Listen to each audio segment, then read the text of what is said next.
Bon, prépare-toi en mettant ta main sur la barre d'espace pour faire un maximum de pauses pendant cette vidéo. Dans cet épisode, je vais te proposer 2 exercices qui te permettront d'améliorer la qualité de tes coups de pied et en parallèle ta souplesse. Avant de commencer, mettons en avant les qualités que vont nécessiter l'ensemble de tes coups de pied.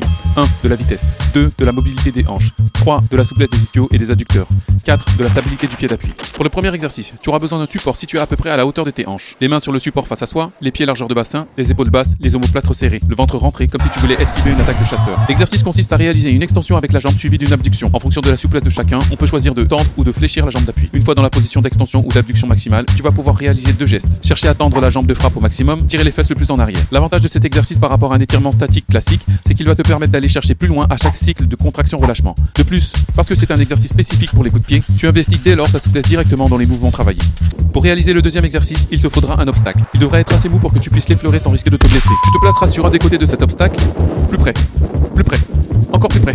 La hanche faisant face à ton obstacle, le but est de donner un coup de pied du côté le plus proche de l'obstacle, et ce, sans le toucher bien sûr. On pourra commencer avec un round kick, appelé Dolyo Chagi au taekwondo. Commence doucement avec le genou pour enregistrer la trajectoire de ta jambe et adapter la position de ton pied d'appui. Alors ça risque de piquer au niveau de l'articulation de la hanche. Mais à partir de maintenant, tu vas pouvoir jouer sur 2 facteurs, la vitesse de ton exécution, l'amplitude de tes mouvements. Tu peux aussi travailler de la même façon les différentes variantes du round qui vont se rapprocher du tornado, mais aussi et surtout ton hook. Ces 2 exercices réalisés, pense à mobiliser ces nouveaux super pouvoirs dans les kicks que tu souhaites améliorer ou rendre plus martiaux. Fier de mon exposé sans aucun hors sujet, je vous laisse sur une note joyeuse. C'est le cœur même du problème. Tu prétends que lorsque je fais mes figures, je fais du parcours ou de la gym. Et quand tu me vois donner des coups de pied, tu dis que je fais de la capoeira. Ferme-la, toi. Ne t'énerve pas, c'est presque Tu pareil. ne travailles pas tes kicks. On a une réputation à garder. En fait, j'ai compris. Tu fais du freerun, n'est-ce pas? Tu fais des corks et des roues sur l'herbe.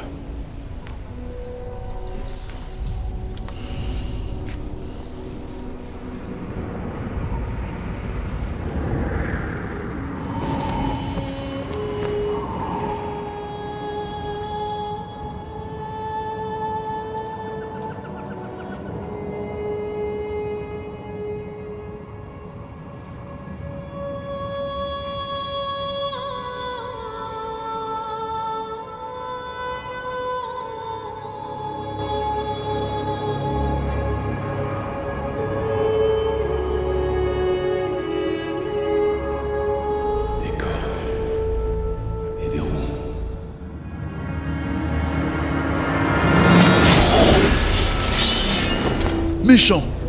Tu fais quoi là? Des corks et des roues. Et tu crois que je ne sais faire que ça? J'ai raison! J'ai regardé les tutos sur YouTube. Tu viens sur mon spot pour me poser des questions et me flinguer mon entraînement. Tu me demandes si je sais faire un salto arrière et tu dis que je fais du parcours ou de la capoeira. Oh, j'ai bien compris ce que je faisais. Tu aurais peut-être dû mieux choisir tes tutos. C'est la vérité! Je suis abonné à Twist au Paroun.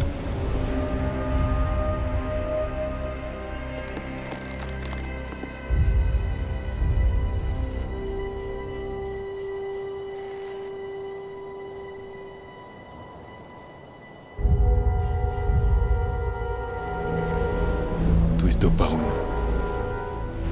C'est du tricky!